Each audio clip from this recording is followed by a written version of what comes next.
How y'all doing out there in YouTube land? This is Stiletto coming to you from the Wild Wild West. Today, we got an unboxing. Today. Let's get busy with it. Let me see, opening up today is a knife that went to work with me. My Ultimate Hunter. Another great knife.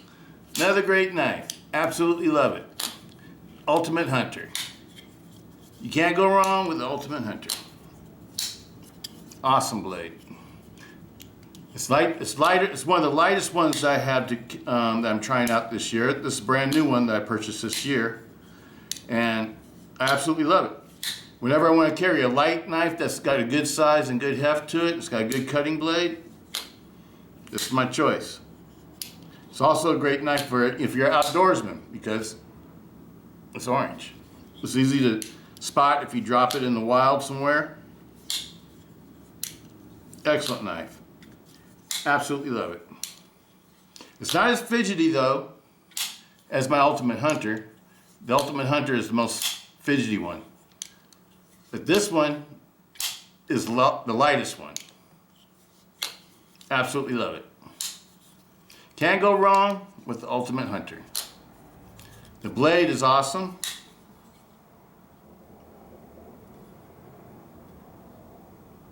It's got a saber ground blade or a high flat ground, whatever you want to call it. And it's fairly thick all the way to tip, just like the American Lawman. The American Lawman, the blade reminds me a lot of the American Lawman's blade, especially the new one that's a high flat ground blade or a saber ground blade. The original one, the one that I like the best though, is the hollow ground one, the original Lawman.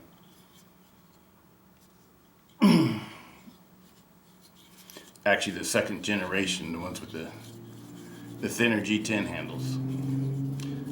I think that's actually the third generation because the first generation had steel liners, either steel or aluminum liners, something like that. And the second generation had, what did it have?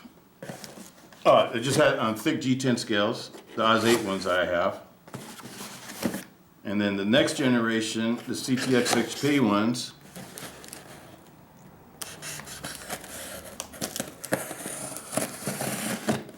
oh, this is coming from Midway. I'm sorry, people.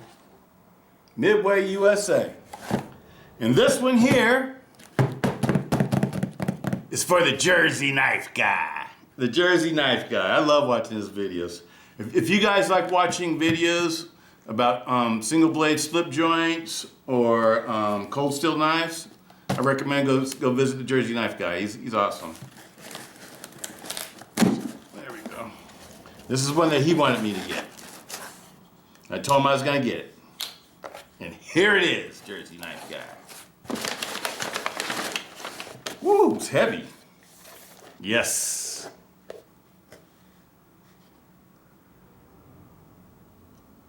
There it is. I got one for my combat knife collection. You all know I love cold steel knives, and especially the Lynn C. Thompson ones. I usually always get those. I don't think there's one that I haven't purchased. I think I got all the Lynn C. Thompson knives so far. Fully sealed. It's never been opened, so this is not a return. Always check that, people.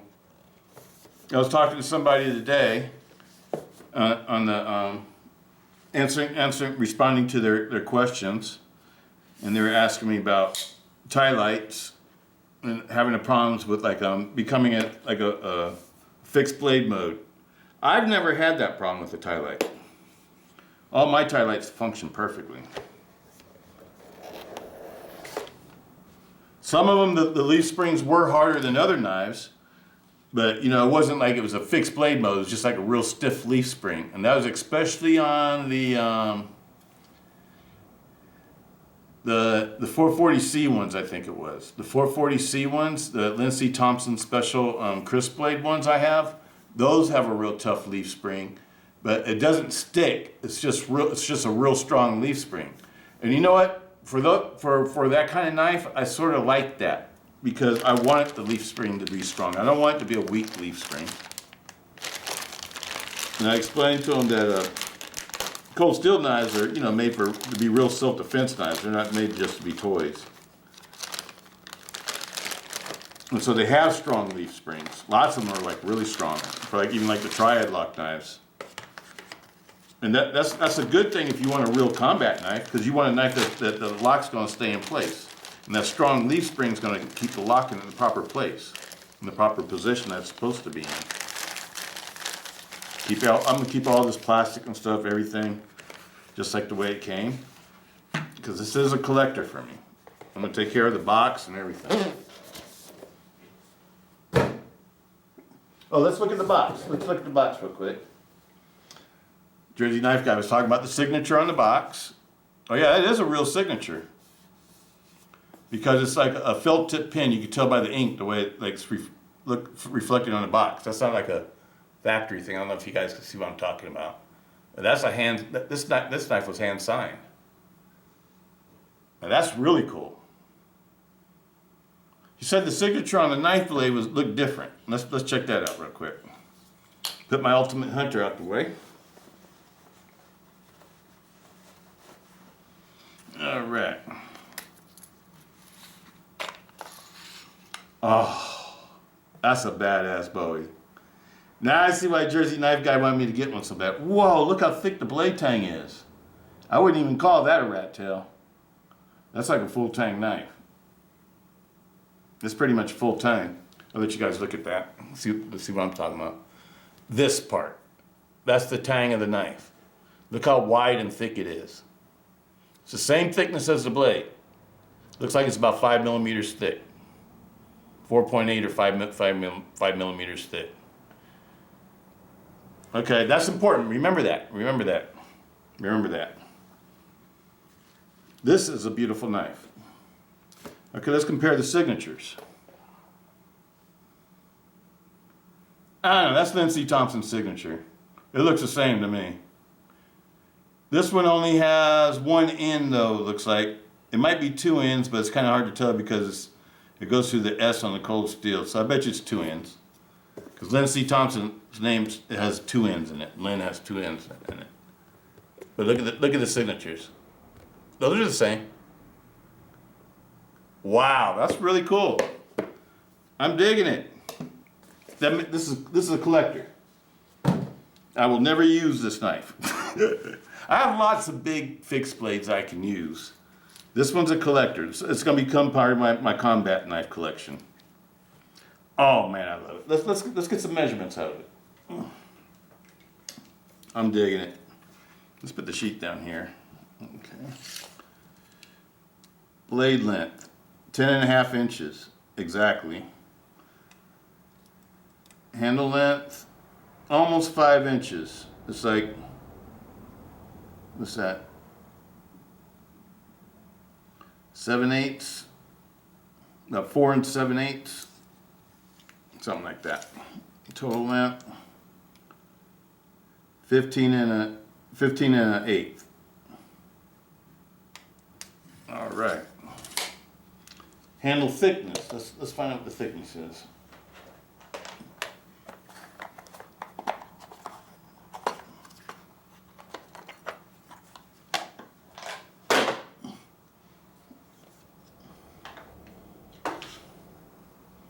Handle thickness. Get on and zero out. Okay. Boy, this knife has some weight to it too. Back here by the guard, 4.5 millimeters. Let's a little bit further out. See what that says. Yeah, about 4.5 millimeters. 4.5 millimeters. All right.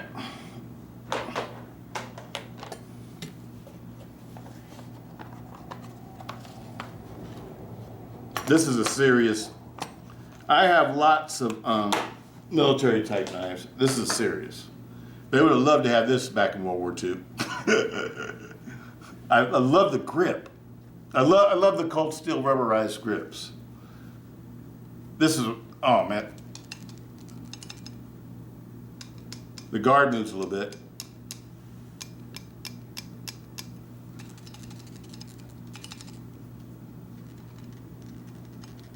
Yeah, the guard's not super tight.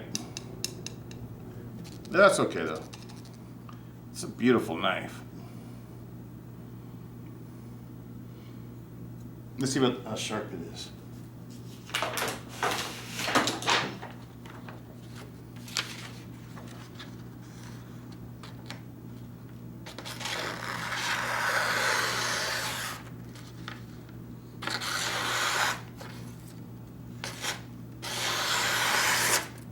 It's sharp.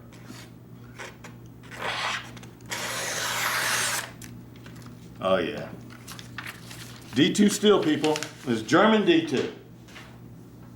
German D2.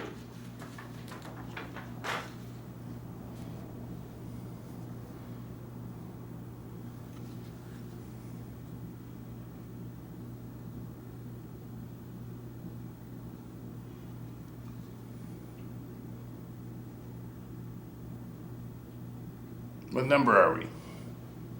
385. Number 385. I love it. I love it. I love it. Let's compare it to some of my other combat knives. That is badass. I'm gonna put the sheath out the way. Let me see. What other modern day combat knife can I compare it to? How about Thompson's version of the Russian, was it the Phoenix? That's a custom sheath made by just the sheath guy on eBay. I've removed the finish on this. This is 1095. 1095 happens to be my favorite steel for big blades. Why all my pops big knives were that, you know, they were all 1095. He used to love 1095.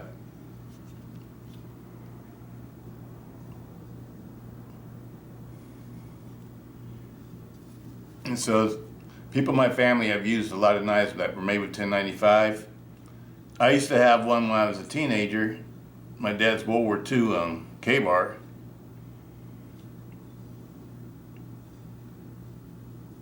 And I put that knife through hell.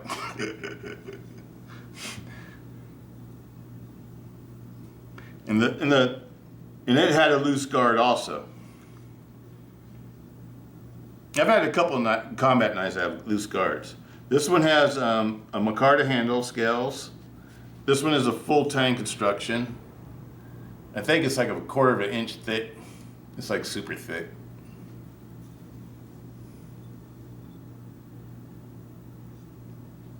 And it's about the same size. Oh, no, it's a lot smaller. Whoa. It got dwarfed. It got dwarfed. Okay, what else we got over here to compare it to? Let's get classic on it. Let's get classic on it. Let's bring out the World War II K-bar. This is a copy of the one that my pops gave me when I was 16. Let me wipe it off a little bit.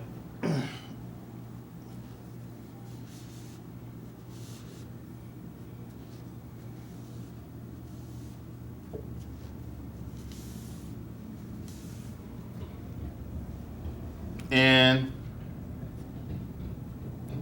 the top speed just barely beats it out. Okay, what else we got? This is a USMC K-bar. It's a reproduction of a World War II K-bar. And I should say reproduction because they never stopped using these. You know, the military's always used these, so is it a reproduction or just a continuation? I think the word continuation is better than reproduction. And this one, you can still see the markings a little bit on it. It says USA right here. Then over here it says Wild Pig Hunter.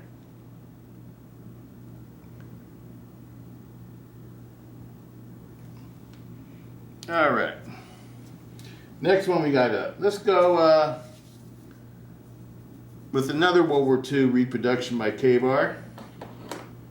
one of my other favorites from World War II, the EK model. The model that Patton carried, General Patton carried in World War II. Gotta be careful wiping this one because it's double-edged. This is a dagger blade, combat dagger. And it's also made out of 1095. 1095 Crovan.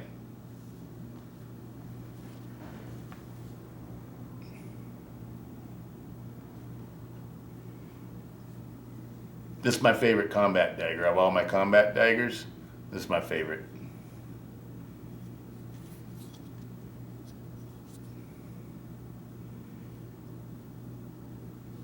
Beautiful knife. It's got some weight to it too. It's a full tang knife also.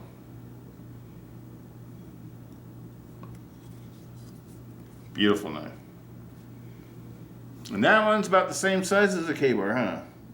K-bar is just maybe an eighth of an inch longer in the blade. I always line up the blades, not the butts ends of the handles. I always line up the blades so you can see how long the blades are. This one has a guard that bends forward, but the blade actually goes right here. So that's the actual length of the blade. You can see how much longer, more length that you have in the blade, and the new one that I have over the other ones I have, the older ones I have. And this one is a Camillus M3 trench knife, World War II M3 trench knife. I think this is one with a loose guard too.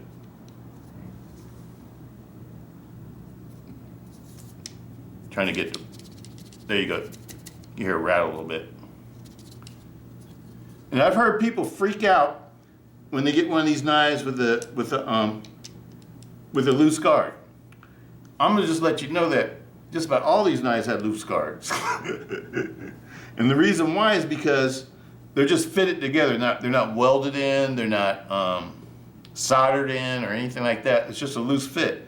If you take out this pin and you take it apart, all this comes apart, and you take apart the complete knife. That's the way that they were made. They weren't like, the guards aren't welded in, they're not part of the blade. They're not made like that. So like if you get one of these old knives especially ones with the leather handles, because the leather, what happens, it'll shrink and swell and shrink and swell, depends if it gets wet or dry or whatever. And depending on whatever stage the leather is, and then you get a little bit of movement in your blade. The one I had was, the handle was all saturated, with blood from years and years of not being, just a combat knife, but my father used to use it for a deer hunting knife. And he used to clean deer with it. And so it was like bloody, and the handle was like all saturated from blood, and it's like all swollen. But it felt really smooth though, it had a weird feeling. But, and the blade was all worn out. But that's the reason why I didn't, treat it with a lot of love, because it was a real beaten up looking knife. It was given to my dad during World War II. It's his World War II knife when he was in the Marines. Yeah, but this is a beautiful knife. The front of it's double edged. Oh, this K-bar, did I tell you that this one's sharpened too on the tip, like the real K-bars. And that's the way it came from factory. That's not a custom sharpening. That's the factory. This is one of the older ones. I don't know if they still do that with the newer ones. But when I bought this knife, it was only like 40 bucks, because K-bars used to be real cheap back in the day. Same thing with this knife. This knife was like $30-something. And it's 1095 also. It's made by Camillus. And let me show you the stamp on it. I don't know if you can see that. Let me wipe it down a bit. It shows you that it's the real deal. You gotta look at this stamp. I don't know if you can see that. The stamp is right here. Try to hold it still for you. And what the stamp says, it says US M3 Camillus. Camillus went out of business a long time ago, I think in the 90s. Maybe the 90s or early 2000s, I can't remember exactly when they went out of business. But they used to make a lot of knives for the military too. just like K-bar. And Camellias used to use, 1095 and everything too. But that's what this is. But see, all these knives are made the same way. And I want to show you the tangs on them. The K-bar one is really small. This is the tang of the knife. See how small it is? That is definitely not like the width of the blade. So I would call that a rat tail. That's not a full tang knife. To me, it's more like a rat tail. Well, it's full tang, but it's not a full, wide, thick tang. It's just one that's been narrowed out. So these leather spacers are what's wide and thick. Compared to the Camellias. Now these are real combat knives. These are knives that actually served our military and through wars ever since World War II. And this is the way that they were made. See the tangs? Okay, now let's compare it to the new one.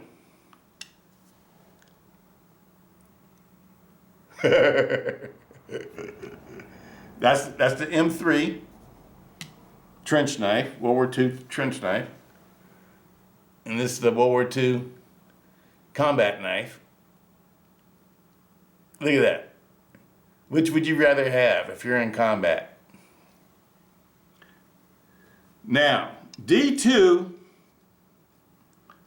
to me is not as tough as 1095. But this is thick. This is a good thickness. 4.5 millimeters, 5 millimeters, that's a good thickness. And then when you go put it, look at the butt, this is really, I would call this a full tang knife. Because this is almost as wide as the knife, period. So this rubber just barely covers anything right here. So it's like a full tang knife. Very well built. This is a knife I would like to have in the apocalypse. I love the grip, even though the guard rattles a little bit, but actually this guard's gonna protect your hand. If you got in a knife fight with another person with a knife and your knife's hit and the blade came down, your hand's not gonna get cut because that guard's gonna protect you, sort of like a sword guard. It's like a big, like a classic Western Bowie, like my Western Bowie. Was it W49 or whatever? Western Bowie that I have. It has a big wide guard too. I say Bowie. I know it's supposed to be Bowie. Bowie, I think, is like the French way to say it.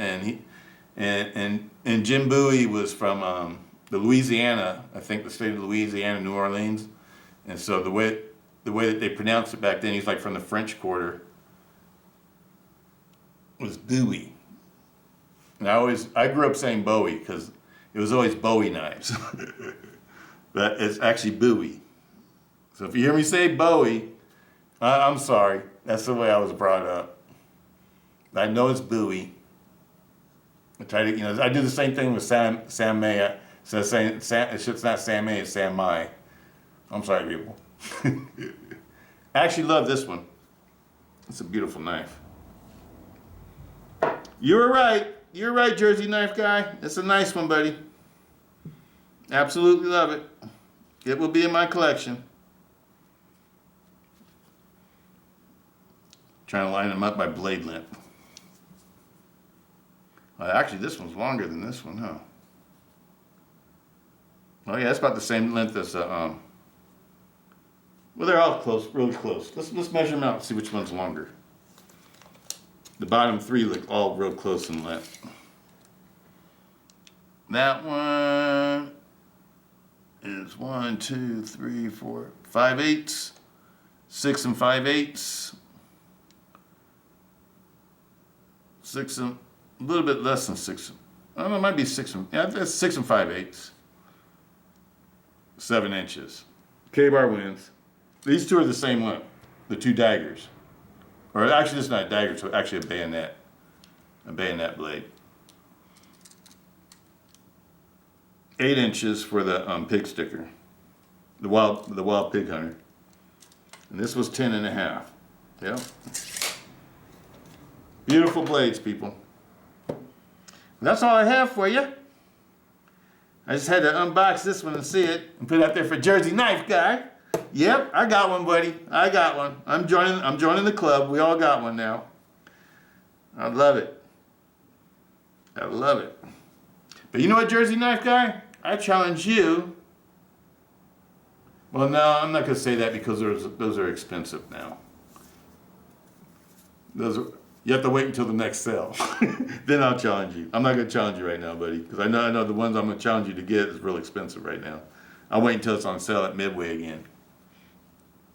But anyway, peace out, people. I hope you guys enjoy this one.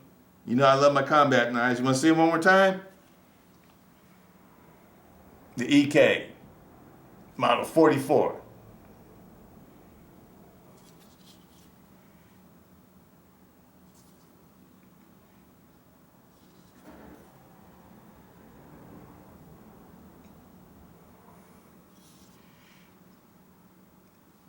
Beautiful knife.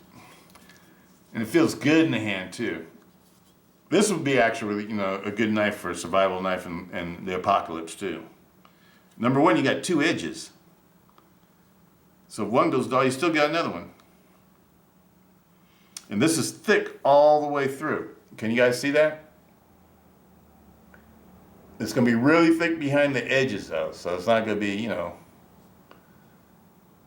you only got a few times to sharpen it before it starts getting super thick behind the edge. Or to reprofile the blade. You're not going to reprofile this one too many times until you actually change the grind of the blade. I wouldn't want to do that. I like it just like this. So I think I would just use this for sticking, for combat. It's a stabber. Same thing goes for this one. This one is the one that they turned into a bayonet. The M3 turned into I think it's an M4 bayonet. Is that right, people? Correct me if I'm wrong. I don't know for sure. I can't remember. And this is the combat knife. This one actually took the place of this one. This was like the first. This was the one they had before they had the. That's my understanding. Before they had the K bars, they had these, and they weren't that popular because they weren't versatile. You know, there's like, you know, they weren't like a great camp knife or survival type knife. They're only really good for stabbing your enemy. Sort of like what do you call it, the British commando knife. The same thing with that too. But this one was the one that was like good for everything. It was a multi-purpose knife. This was the more popular one for combat soldiers. And they made them for every branch of the army. I mean, branch of the military, not branch of the army. I was in the army. My pops was in the Marines. My stepfather, he was a retired Air Force colonel, or major. I think it was major. And he was in World War II. He was a Tuskegee Airman. But that was my stepfather. I didn't grow up with him. That was the person my mother married after my father passed away.